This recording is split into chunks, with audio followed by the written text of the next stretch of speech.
అందరికి మా ఇంట్లో వంట ఏం చేస్తున్నా చూపిస్తారండి. చేపల పులుసు చేస్తున్నా.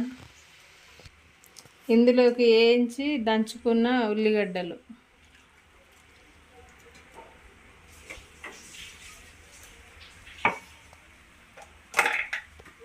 సాల్ట్,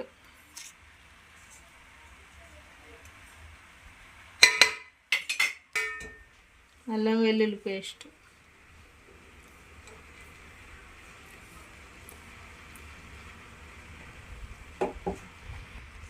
పసుపు, కారం. చేపల పులుసు కాబట్టి కారం కొంచెం ఎక్కువ ఉంటేనే బాగుంటుంది. చేసుకుందాం.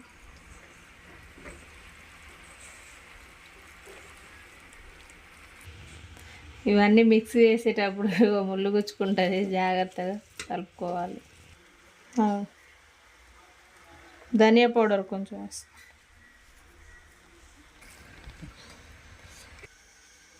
ఇవన్నీ మంచిగా మిక్స్ చేసుకున్నాం. ఇప్పుడు వంట చేసుకున్నాం. ఇక కూర వేసుకున్నాం రండి. చేపల పులుసు కాదు, కొంచెం ఆయిల్ ఎక్కువే పడుతుంది.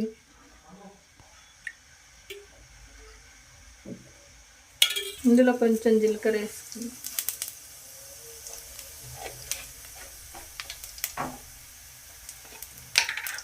కొంచెం పసుపు వేసుకుందాం.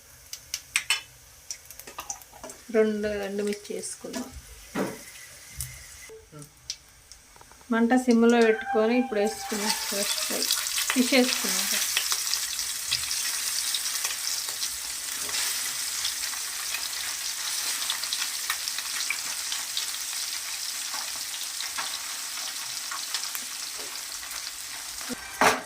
దీన్ని గంట పెట్టి కలపకుంటే ఇట్లా కలుపుకోవాలి. కొంచెం సిమ్లో ఉంచి ఒక 5-6 నిమిషాలు సిమ్లో ఉంచి ఉడకని బాగా. ఇట్లా ఉడికినప్పుడు ఇందులో కొంచెం చింతపండు పోసుకుంది. చింతపండు పులుసు పోసుకుంది. కొంచెం జీలకర్ర పొడేద్దాం. అట్లనే మెంతి పొడి వేద్దాం కొంచెం.